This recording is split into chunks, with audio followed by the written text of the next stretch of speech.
अस्सलाम वालेकुम student, doctor तमीन अंजीर है। आज हम फिजियोलॉजी का नेक्स्ट लेक्चर करते हैं जिसमें हमने नेक्स्ट चैप्टर स्टार्ट करना है न्यूरोमस्कुलर जंक्शन के बारे में। न्यूरोमस्कुलर जंक्शन होता क्या है बेसिकली आज हम पढ़ेंगे। अपना लेक्चर स्टार्ट करते हैं। आपका टॉपिक है द न्यूरोमस्कुलर जंक्शन। तो बिस्मिल्लाहिर्रहमानिर्रहीम, आज का लेक्चर स्टार्ट करते हुए सबसे पहले हम पढ़ेंगे transmission of impulse from nerve ending to skeletal muscle fibre, the neuromuscular junction. तो हम सबसे पहले बेसिकली न्यूरोमस्कुलर जंक्शन क्या होता है, इसका यूजेज क्या है, मतलब इसका पीछे फंक्शन क्या है, इसको हम पढ़ेंगे। तो the skeletal muscle fibre are innervated by large myelinated nerve fibres that originate from large motor neurons in the anterior horn of spinal cord। Basically आपकी जितनी भी मसल को इनर्वेशन आती है वो इंटीरियर हॉर्न से आती है। स्पाइनल कॉर्ड में दो पार्ट होते हैं, एक अंटीरियर हॉर्न एक पोस्टीरियर हॉर्न। ठीक है, तो जो इंटीरियर हॉर्न है वो मोटर इम्पल्सिस की मोटर नर्व्स के लिए होता है, जबकि जो पोस्टीरियर हॉर्न है वो सेंसरी सेंसेशन के लिए होता है। ठीक है, तो इंटीरियर हॉर्न से जो मोटर सप्लाई आती है, जो मोटर न्यूरॉन्स स्पाइनल कॉर्ड के इंटीरियर हॉर्न से निकलते हैं, वो जाके आपके पूरे बॉडी के मसल्स को डिफरेंट पार्ट्स में जाके इनर्वेशन देते हैं। ठीक है, each nerve fibre after entering the muscle valley normally branches and stimulate from 3 to 700 skeletal muscle fiber। अब होता क्या है कि जैसे ही ये नर्व फाइबर स्पाइनल कॉर्ड से ओरिजिन करके मसल तक आती है, मसल बेली तक आ जाती है, तो वहाँ पे जाके ये आगे फर्दर ब्रांचेस में डिवाइड हो जाती है।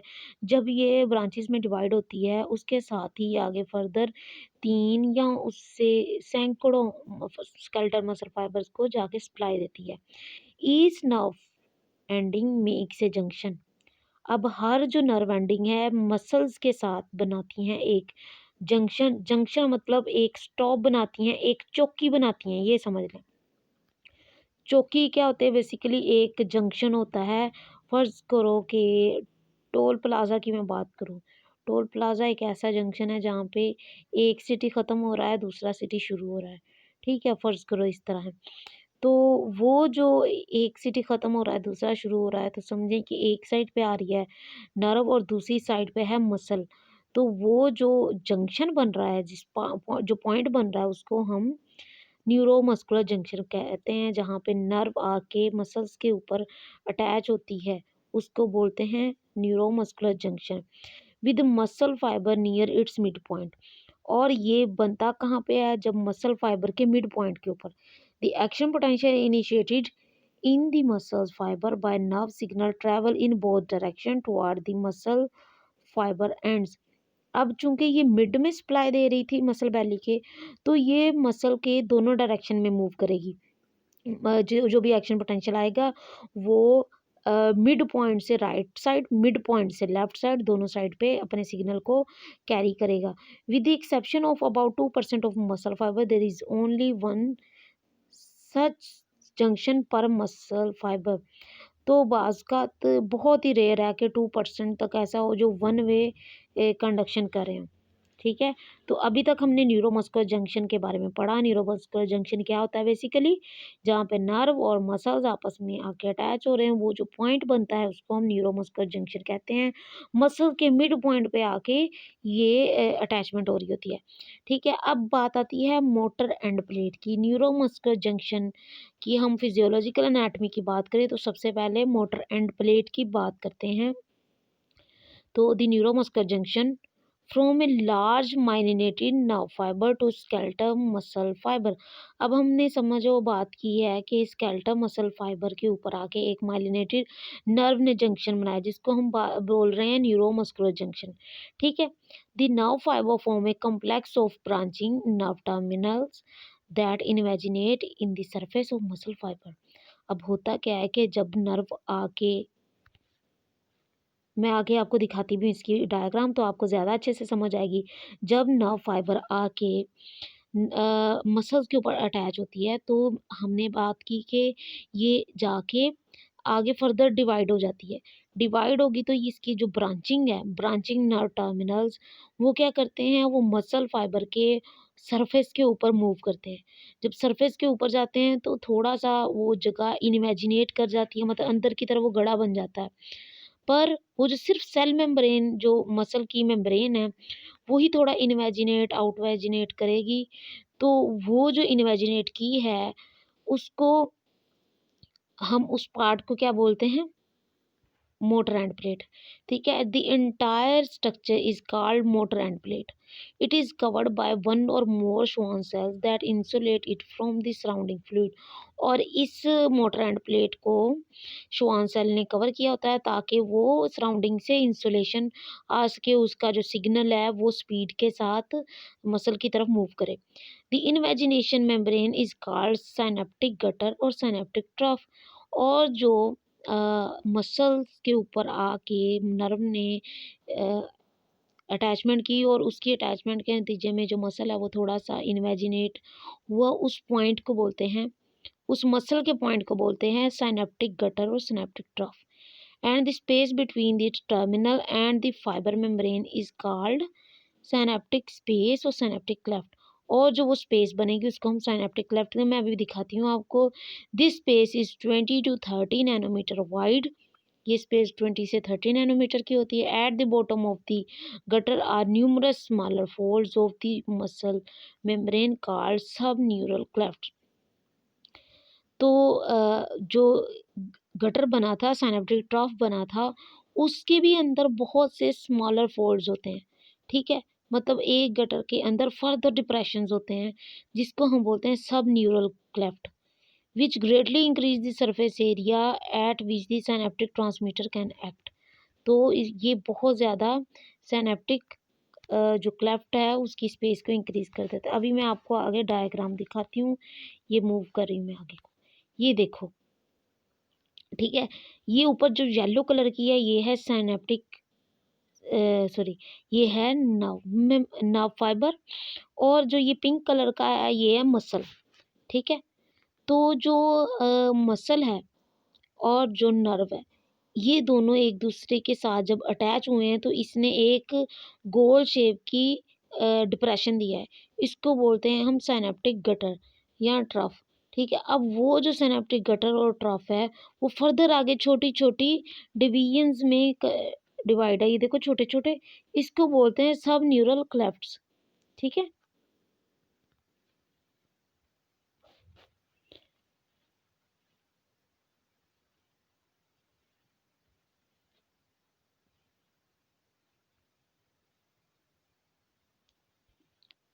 अच्छा अब इधर बात करते हैं। इन द एक्सोन टर्मिनल, मतलब वो जो नर्व का टर्मिनल था, are many mitochondria that supply adenosine triphosphate the energy source that is used for synthesis of an excitatory transmitter acetylcholine. अब एक्सोन के टर्मिनल पे माइटोकॉन्ड्रिया बहुत से मौजूद होते हैं, जिसने बेसिकली क्या करना है, जो एसिटाइलकोलिन की सिंथेसिस है और उसका जो रिलीज़ है उसके लिए एसिटाइलकोलिन के लिए एटीपी की रिक्वायरमेंट ज़रूरी है, एनर्जी ज़रूरी है, तो इसलिए वहाँ से एसिटाइलकोलिन निकलता है। The acetylcholine in turn excite the muscle fibre membrane. अब जो एसिटाइलकोलिन है, जब वो एक्सोन टर्मिनल से निकलता है, मतलब नर्व की एंडिंग से एसिटाइलकोलिन निकल रहा है। एसिटाइलकोलिन बेसिकली न्यूरोट्रांसमीटर होता है। अब ये एसिटाइलकोलिन की अंदर प्रॉपर्टी होती है कि वो जो नर्व का सिग्नल था उसको केमिकल एनर्जी में कन्वर्ट करके उसको मसल की तरफ मूव करवा दे। ठीक है, तो ये जो नर्व है उसने जो अपनी एक्साइटमेंट है एसिटाइलकोलिन में कन्वर्ट की। एसिटाइलकोलिन ने आगे मसल फाइबर को इनर्वेट किया और उसको एक्साइट किया। The acetylcholine is synthesized in cytoplasm of the terminal. ये बेसिकली साइटोप्लाज्म ऑफ टर्मिनल में बनती है, मतलब कि जो एक्सोन है उसके एक्सोप्लाज्म के अंदर एसिटाइलकोलिन बन रही होती है। But it is absorbed rapidly into many small synaptic vesicle. और ये फिर छोटे छोटे सिनेप्टिक वेसिकल के अंदर पैक हो जाती है। About 3 lakh of which are normally in terminal of a single end plate.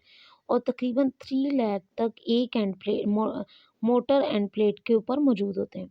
In the synaptic के space are large quantities of enzyme acetyl cholinesterase which destroy the acetylcholine a few milliseconds after it has been released from synaptic vesicle। अब basically होता क्या है कि जैसे ही nerve, हमने सबसे पहले नर्व के न्यूरोमस्कुलर जंक्शन के बारे में पढ़ा। न्यूरोमस्कुलर जंक्शन क्या होता है? नर्व और मसल का एक पॉइंट जहाँ पे ये एक दूसरे से अटैच हो रहे थे। ठीक है, अब ये जो पॉइंट है ये वर्क कैसे करता है कि जैसे ही एक्शन पोटेंशियल आता है तो आपके जो नर्व की एंडिंग है, जो कि बेसिकली एक्सोन होते हैं, क्योंकि आपने पढ़ा था नर्व की दो प्रोसेसेस होते हैं, दो टाइप के, एक होते हैं डेंड्राइट, एक होते हैं एक्सोन। डेंड्राइट सेंसरी सेंसेशन लेते हैं, जबकि एक्सोन क्या करते हैं कि उस सेंसेशन को बॉडी से अवे लेके जाते हैं। अब वो जो एक्सोन है वो अपनी जो सिग्नल है वो मसल तक लेके आना चाह रहा है, तो वो क्या करेगा, वो अपने अंदर से एसिटाइलकोलिन को रिलीज़ करेगा। अपनी सारी जो एनर्जी है, जो सारा करंट है, वो एसिटाइलकोलिन की फॉर्म में पैकेट्स बना के वो सिनेप्टिक क्लेफ्ट के अंदर भेज देगा। अब एसिटाइलकोलिन का आगे काम क्या होगा कि वो जाके मसल को एक्साइट करेगा। मसल को एक्साइट करेगा तो मसल कॉन्ट्रैक्ट करेगा। मसल कॉन्ट्रैक्ट करेगा तो इसका क्या मतलब है कि जब तक एसिटाइलकोलिन सिनेप्टिक क्लेफ्ट में रहेगी और आगे उसका जो रिसेप्टर है मसल के ऊपर अटैच, उसको अपने साथ एसिटाइलकोलिन को अटैच रखेगा, तब तक आपका मसल कॉन्ट्रैक्टेड स्टेट में रहेगा। अब आपने हर वक्त तो कॉन्ट्रैक्टेड स्टेट नहीं मेंटेन करनी, तो इसीलिए जैसे ही एसिटाइलकोलिन अपना काम करता है, उसको ख़त्म करने के लिए कुदरत की तरफ से एसिटाइलकोलिन को ख़त्म करने वाला एंजाइम मौजूद है, जिसको बोलते हैं एसिटाइलकोलिनेस्टरेज। ये क्या करता है, ये आपके जो एसिटाइलकोलिन रिलीज़ हुआ था, जैसे वो फंक्शन परफॉर्म कर लेता है, आगे मसल को एक्साइट कर देता है, तो एसिटाइलकोलिनेस्टरेज उसको डिस्ट्रॉय कर देता है। ठीक है, अब हम बात करते हैं secretion of acetylcholine by the nerve terminal. When a nerve impulse reaches the neuromuscular junction, about 125 vesicles of acetylcholine are released from the terminal into synaptic rest। हमने देखा कि सिनेप्टिक स्पेस में चले जाते हैं। अच्छा, हमने पहले बात की कि 3 लाख के करीब एक्सोन में एसिटाइलकोलिन के पैकेट्स मौजूद होते हैं। अब जैसे जैसे नर्व सिग्नल आता है, नर्व इम्पल्स आती है, तो 125 वेसिकल सिनेप्टिक स्पेस में चले जाते हैं। On the inside surface of the neuromembrane are linear dense bars, जो आपके न्यूरल मेम्ब्रेन है, मतलब एक्सोन की मेम्ब्रेन है, उसके ऊपर डेंस बार्स होते हैं, इस तरह वर्टिकल किस्म के ओपनिंग होती है। To each of each dense bar To each side of each dense bar are protein particles that penetrate the neural membrane. These are voltage gated calcium channel when अब अच्छा ये बता रहे हैं कि जो एक्सोन की मेम्ब्रेन है वहाँ से एसिटाइलकोलिन निकलेगा कैसे। ठीक है, क्योंकि ये एक्सोन के टर्मिनल के अंदर ये पैकेट्स मौजूद थे। जैसे ही एक्सोन टर्मिनल से एसिटाइल की फैसिलिटेशन करनी है हमने, मतलब उसको सिनेप्टिक क्लेफ्ट में भेजना है, तो जो लीनियर डेंस बार्स हैं ये बेसिकली क्या होते हैं, ये वोल्टेज गेटेड कैल्शियम चैनल होते हैं, ये ओपन हो जाते हैं। When an action potential spread over the terminal, these channel open and allow the calcium to diffuse from the synaptic space to interior of nerve terminal. अब जैसे action potential आता है तो ये जो वोल्टेज गेटेड कैल्शियम चैनल है ये open हो जाते हैं, कैल्शियम एंटर हो जाता है सेल के अंदर, नर्व सेल के अंदर, और फिर क्या होता है कि ये जो एसिटाइलकोलिन है उसको अपनी तरफ अट्रैक्ट करता है। जब ये अट्रैक्ट करेगा तो डेंस बार की तरफ जो एसिटाइलकोलिन के वेसिकल हैं वो आ जाएंगे। This vesicle then fuse with the neural membrane and empty their acetylcholine into synaptic space by the process of exocytosis. अब जैसे ही ये जो कैल्शियम चैनल ओपन होते हैं तो ये जो वेसिकल हैं ये एसिटाइलकोलिन के वेसिकल ये डेंस बार की तरफ मूव करना शुरू कर देते हैं, मतलब वोल्टेज गेटेड चैनल की तरफ मूव करना शुरू कर देते हैं। जब ये वहाँ तक मूव करके आते हैं तो इसकी मेम्ब्रेन तो उस गेट के साथ फ्यूज़ हो जाती है, पर जो इसके अंदर मटेरियल मौजूद होता है, एसिटाइलकोलिन वाला केमिकल मौजूद होता है, वो सिनेप्टिक स्पेस के अंदर रिलीज़ हो जाता है। Although some of aforementioned details are speculative, it is known that effective stimulus for the causing acetylcholine release from the vesicle is the entry of calcium ion, and that of acetylcholine from the vesicle is then emptied through the neural membrane adjacent to the dense bar.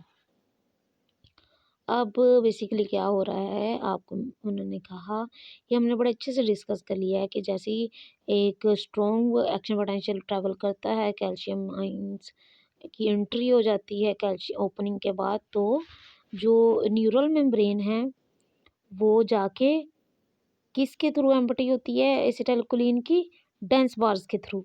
Effect of acetylcholine on the postsynaptic muscle membrane to open ion channel also show many small acetylcholine receptor in muscle fiber membrane। अब chemical तो आ गया synaptic cleft में, ठीक है, acetylcholine. अब उसका असर दिखाने के लिए उसके मुतलका रिसेप्टर मौजूद होने चाहिए मसल के ऊपर। जब तक किसी चीज़ का, किसी केमिकल का रिसेप्टर नहीं होता केमिकल का, तो तब तक वो इनफेक्टिव है बॉडी में। अब जैसे ही मसल फाइबर के ऊपर उसका रिसेप्टर मौजूद होगा, ये जो एसिटाइलकोलिन के चैनल्स हैं, आइंस हैं, ये उसके साथ जाके अटैच होते हैं, ठीक है। These are acetylcholine gated ion channel and they are located almost entirely near the mouths of subneural cleft lying immediately below the dense bar where these acetylcholine is emptied into synaptic space। अब हो क्या रहा है कि जो dense बार है उसके through निकल के एसिटाइलकोलिन तो रिलीज होगी सिनेप्टिक स्पेस में। अब सिनेप्टिक स्पेस में जब ये रिलीज़ हुई है, तो जो रिसेप्टर्स हैं जो कि आपके जो सब न्यूरल क्लेफ्ट थे उसके अंदर मौजूद थे, ठीक है, वो क्या करते हैं कि एसिटाइलकोलिन गेटेड आयन चैनल्स के ऊपर जाके अटैच हो जाते हैं। जब अटैच होंगे तो वो फिर किस तरह एक्ट करेंगे ये हम देखते हैं। ये देखो इधर एक डायग्राम है जिसमें एक्सोन दिखाया हुआ है, मतलब एक नर्व आके मसल को स्टिमुलेट कर रही है, ठीक है। एक्सोन है, माइलिन शीथ उसकी दिखाई है, टर्मिनल नर्व ब्रांचेस दिखाई हुई हैं, ठीक है। जो नर्व की टर्मिनल ब्रांचेस हैं उसके अंदर टीलोग्लाइल सेल्स मौजूद हैं, मसल न्यूक्लियाई दिखा हुए हैं, मायोफिब्रल्स दिखा हुए हैं। अब उससे नेक्स्ट जो डायग्राम है उसके अंदर आपका नर्व मेम्ब्रेन है, नर्व मेम्ब्रेन के अंदर बहुत से माइटोकॉन्ड्रिया है जो कि एटीपी प्रोवाइड करेंगे। किस प्रोसेस के लिए एटीपी प्रोवाइड करेंगे? एसिटाइलकोलिन के रिलीज के लिए। अब एसिटाइलकोलिन के रिलीज के लिए क्या बात कर रहे हैं कि इसके डेंस बार होते हैं, ये जो येलो पार्ट है ना इसकी जो मेम्ब्रेन है इसके पास डेंस बार होते हैं। अब ये डेंस बार कैसे ओपन होते हैं? जैसे ही एक्शन पोटेंशियल आता है कैल्शियम, ये जो action potential calcium gated ion channel, voltage gated calcium ion channel को ओपन कर देते हैं। कैल्शियम एंटर हो जाता है न्यूरॉन के अंदर, नर्व के अंदर। जैसे कैल्शियम एंटर होगा तो ये एसिटाइलकोलिन के मॉलिक्यूल को अपनी तरफ अट्रैक्ट करेगा तो जो एसिटाइलकोलिन के वेसिकल्स हैं वो आकर ये मेम्ब्रेन की साइड पे अटैच हो जाएंगे और जो एसिटाइलकोलिन है वो रिलीज हो जाएगा सिनेप्टिक क्लेफ्ट के अंदर। ये जो इन दोनों के दरमियान ये क्रस्ट टफ की स्पेस है इसके अंदर आ जाएगा। अब जो सब न्यूरल क्लेफ्ट्स हैं इसके अंदर रिसेप्टर मौजूद होते हैं सारे एसिटाइलकोलिन के लिए, ठीक है। अब इसके साथ जब अटैच होगी एसिटाइलकोलिन तो अपना फंक्शन परफॉर्म करेगी, ठीक है। ये देखो ये वोल्टेज गेटेड सोडियम चैनल और वोल्टेज गेटेड ऊपर कैल्शियम चैनल्स हैं, ठीक है। ये ऊपर येलो कलर की नर्व दिखाई है, पिंक कलर के मसल्स दिखाए। जो नर्व है उसके अंदर देखें छोटे छोटे वेसिकल्स हैं, ब्लू कलर के छोटे छोटे एक वेसिकल है। ब्लू कलर का बेसिकली जो मादा है वो क्या है? वो है एसिटाइलकोलिन। एसिटाइलकोलिन के छोटे छोटे वेसिकल्स हैं। ये देखें कि जो कैल्शियम चैनल्स हैं और डेंस बार्स हैं। डेंस बार क्या हैं? ये पर्पल कलर के उन्होंने सर्कल शो किए, उनके पास ही मौजूद होते हैं कैल्शियम चैनल, ठीक है। अब जैसे ही कैल्शियम चैनल ओपन होते हैं ये सारे जो एसिटाइलकोलिन के वेसिकल्स हैं ये सेल मेम्ब्रेन की तरफ अट्रैक्ट होते हैं, ठीक है, और सेल मेम्ब्रेन की तरफ जाते हैं और अपना केमिकल रिलीज कर देते हैं। जब ये रिलीज करते हैं तो जो आगे मसल मेम्ब्रेन है वो क्रस्ट ट्रफ के अंदर डिवाइडेड है, ठीक है। थोड़ा सा वो जो इस तरह सब ट्रफ्स हैं उसके अंदर, सब गटर्स हैं उनके अंदर, उसके अंदर जो मौजूद चैनल्स हैं उसके साथ जाके ये जो केमिकल हैं अटैच हो जाते हैं, क्योंकि वहाँ रिसेप्टर मौजूद थे। Each receptor is a protein complex. अब ये बता रहे हैं कि जो रिसेप्टर है उसकी क्या खसूसियत है। हर रिसेप्टर प्रोटीन इन नेचर है, उसका वेट कितना है 2,75,000। अब ये जो कॉम्प्लेक्स है प्रोटीन का, ये इसके अंदर 5 सब यूनिट होते हैं, 2 alpha protein, 1 beta protein, delta and gamma protein. These protein molecules penetrate all the way through the membrane, lying side by side in a circle to form a tubular channel. अब ये क्या होते हैं कि ये protein एक दूसरे के साथ सर्कल में मौजूद होते हैं और एक ट्यूबुलर चैनल बनाते हैं।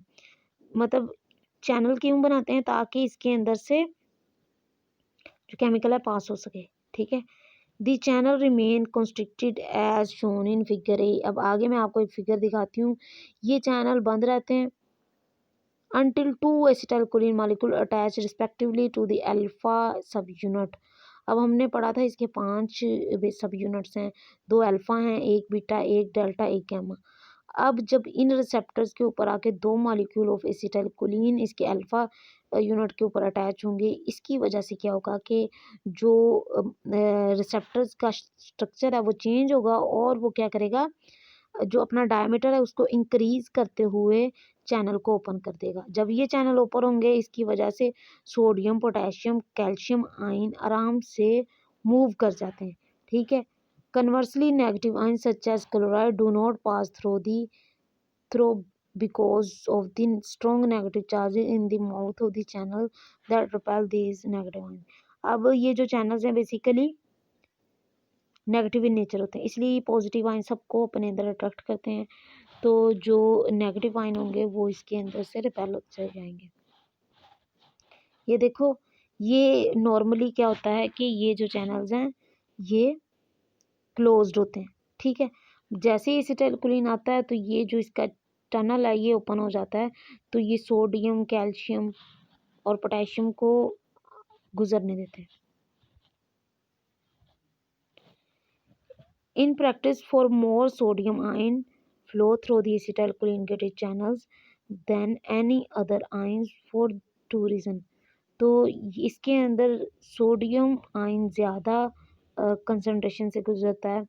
First, there are only 2 positive ion in large concern, sodium and extra cellular in the extra cellular fluid and potassium in the intercell. Basically ये क्यों 2 चैनल्स आयन्स को गुजरने देता है, एक सोडियम होते हैं, एक पोटेशियम होते हैं। Second, the negative potential on the inside of the muscle membrane -80 to -90 millivolts pulls the positively sodium ion to inside। दूसरी बात ये कि जो इनर साइड पे पोटेंशियल होता है वो नेगेटिव होता है, इसीलिए वो पॉजिटिव आयंस को अपनी तरफ अट्रैक्ट इनवर्ड करता है। ठीक है, और पॉजिटिव आयन को बाहर मूव करने नहीं देता। The principal effect of opening the acetylcholine gated channel is to allow large number of sodium ion to pour into the inside of the fiber, carrying with them large number of positive charge। This create local positive potential change inside the muscle fiber called end plate potential। अब चूंकि ये जो channels हैं ये positive ions को enter कर रहे हैं, क्यों, क्योंकि खुद इनके पास नेगेटिव चार्ज होता है, इसके अंदर नेगेटिव पोटेंशियल जनरेट होता है। जैसे जैसे ये पॉजिटिव चार्जेस अंदर आते जाते हैं तो पॉजिटिव पोटेंशियल एंड प्लेट पे क्रिएट हो जाता है। In turn this end plate potential initiate N action potential that spread along the muscle membrane and दस कॉजेस मसल कॉन्ट्रैक्शन। अब ये क्या करता है कि ये एक्शन पोटेंशियल को स्प्रेड करता है through out the muscle membrane, और अब इसकी वजह से मसल कॉन्ट्रैक्ट करेगा। ठीक है, अब बात करते हैं जो एसिटाइलकोलिन रिलीज हुआ था जिसने जाके एक्शन पोटेंशियल को मसल के अंदर जनरेट कर दिया। अब ये बेसिकली जब वो अपना काम कर लेगा तब उसके बाद ये डिस्ट्रॉय कैसे होगा, तो उसके लिए एंजाइम होता है acetylcholinesterase. The acetylcholine once released into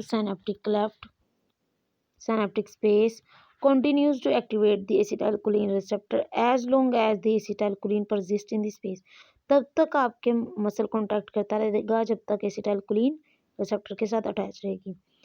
however it is remove rapidly by two means. इसको दो तरीकों से ये जो सिनेप्टिक स्पेस है उससे ख़त्म होती है। कैसे? मोस्टली क्या है कि जो एसिटाइलकोलिन है वो इसको डिस्ट्रॉय कर देता है, which is attached mainly to the spongy layer of the fine connective tissue that fill the synaptic space between the presynaptic terminal and the postsynaptic muscle में। अब एसिटाइलकोलिन मौजूद होता है जो कि जल्दी से एसिटाइलकोलिन को डिस्ट्रॉय कर देता है। Small amount of acetylcholine diffuse out of the synaptic space. कुछ अमाउंट, कुछ ज़्यादातर तो सिनेप्टिक में जो एसिटाइलकोलिन है वो एसिटाइलकोलिनेस्ट्रेज की वजह से डिस्ट्रॉय हो जाता है। पर जो कुछ अमाउंट है वो क्या होती है कि वो मसल मेम्ब्रेन को अवेलेबल नहीं रहती। किस तरह नहीं रहती? कि the short time that the acetylcholine remains in the synaptic space a few milliseconds at most normally is sufficient to excite the muscle. The rapid removal of acetylcholine continue muscle re-excitation after the muscle fiber has recovered from its initial action potential. अब उसके बाद कुछ जो है amount acetylcholine की वो diffuse होके ना वापस नर्व टर्मिनल की तरफ मूव कर जाती है। ठीक है, जब वो वापस नर्व टर्मिनल की तरफ मूव करती है तो उसकी जो अवेलेबिलिटी है वो ख़त्म हो जाती है और जो आपका मसल होता है उसको रिलैक्स करने का मौका मिलता है। End plate and excitation of skeletal muscle fibre. Sudden insurgence of the sodium ion into the muscle fiber when acetylcholine channel open causes the electrical potential inside the fiber at local area of the end plate to increase in the positive direction as much as 50 to 75 milliwatt, creating a local potential called the end plate potential. होता क्या है कि जैसे ही ये जो channels हैं open होते हैं, कैल्शियम गेटेड चैनल्स ओपन होते हैं, ये क्या करते हैं कि ये सोडियम और पोटेशियम के इन्फ्लक्स को इनवर्ड इंक्रीज़ कर देते हैं, जिसकी वजह से क्या होता है कि मोस्टली आपने पहले पढ़ा चैप्टर में, सोडियम आयन बाहर होते हैं, पोटेशियम आयन इनसाइड होते हैं। जैसे ही एक्शन पोटेंशियल आता है सोडियम अंदर की तरफ मूव करना चाहता है और जो पोटेशियम है वो बाहर जाना। तो सेम उसी तरह सोडियम अंदर आना शुरू कर देगा तो उसकी वजह से क्या करेगा कि जो अंदर नेगेटिव चार्ज था वो पॉजिटिव की तरफ मूव करना शुरू कर देगा, क्योंकि पॉजिटिविटी इनसाइड क्रिएट होना शुरू होगी।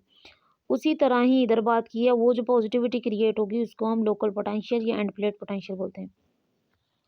A sudden increase in the nerve membrane potential of the more than 20 to 30 millivolts is normally sufficient to initiate more and more sodium channel opening, thus initiating an action potential at the muscle fiber. अब ये क्या होता है कि जैसे जैसे action potential आता जाता है मसल मज़ीद कॉन्टैक्ट करता जाता है।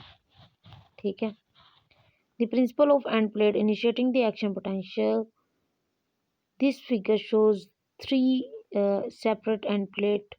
End plate A and C are too weak to elicit an action potential, but they do produce weak local end plate। अभी एक डायग्राम को डिपिक्ट किया हुआ है इन्होंने।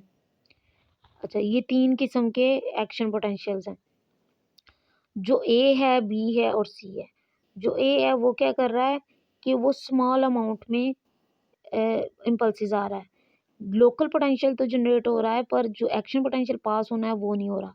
बी क्या है, वो इतना ज़्यादा स्टिमुलस जनरेट हो गया, उसने थ्रेशोल्ड लेवल को पार किया और क्रॉस करने के बाद क्या हुआ है कि वो अपना पीक लेवल तक पहुंचा और वापस रिलैक्स हो गया। सी वाला जो है, सी थर्ड टाइप है, उसमें क्या है कि एक्शन पोटेंशियल जो लोकल पोटेंशियल था वो बहुत ही कम था, इसीलिए ये एक्शन पोटेंशियल की शक्ल में नहीं जा सका। Ordinarily, each impulse that arrives at neuromuscular junction causes about 3 times as much as end plate potential। जब जब न्यूरोमस्कुलर जंक्शन पे कोई इम्पल्स आएगी तो जो एंड प्लेट पोटेंशियल है उसको 3 गुना ज़्यादा क्रिएट कर देगी। Therefore the normal neuromuscular junction is said to have high safety factor. इसी वजह से जो न्यूरोमस्कुलर जंक्शन है वो सेफ्टी फैक्टर के तौर पे भी एक्ट करता है, क्योंकि ये न्यूट्रलाइज कर देता है। However, stimulation of nerve fiber at rate greater than 100 times per second for several minutes often diminish the number of acetylcholine vesicles so much that impulse fail to pass into the muscle fiber। अब ये जो इसकी property है कि ये safety कर रहा है, उसी की वजह से क्या होता है कि क्या पता ये बहुत से सिग्नल्स को डिम कर दे। डिम करेगा तो वो आगे एक्शन पोटेंशियल मसल के अंदर है वो वहाँ तक नहीं पहुँच सकेगा। This is called fatigue of neuromuscular junction. अब इसकी वजह से क्या होता है कि न्यूरोमस्कुलर जंक्शन बार-बार जो इनर्वेट होने की वजह से फटीग्ड हो जाते हैं। It is the same effect that causes fatigue of synapses in the central nervous system when the synapses are over excited. जब सिनेप्सेस बार-बार एक्साइटेड होते हैं ना, तो वो फटीग हो जाते हैं। अब यही वो प्रॉपर्टी है कि वो बार-बार एक्साइटेशन होने की वजह से आपके जो नर्व फाइबर हैं, जो न्यूरोमस्कुलर जंक्शन है, वो फटीग हो गए। ठीक है, आज का लेक्चर था आपका बेसिकली न्यूरोमस्कुलर जंक्शन पे। उसकी हमने एनाटॉमी देखी, उसके अंदर क्या क्या चीज़ें प्रेजेंट है। सिनेप्टिक क्लेफ्ट है, सिनेप्टिक क्लेफ्ट के अंदर सब न्यूरल क्लेफ्ट्स हैं। उसके अंदर भी मजीद मौजूद रिसेप्टर्स हैं जो कि एसिटाइलकोलिन वेसिकल्स को अपने साथ अटैच करते हैं। ठीक है, अब इसी लेक्चर को हम कंटिन्यू करेंगे नेक्स्ट लेक्चर में। Thank you so much. कोई क्वेश्चन क्यूरी हो तो आप मुझसे पूछ सकते हैं। अल्लाह हाफिज़।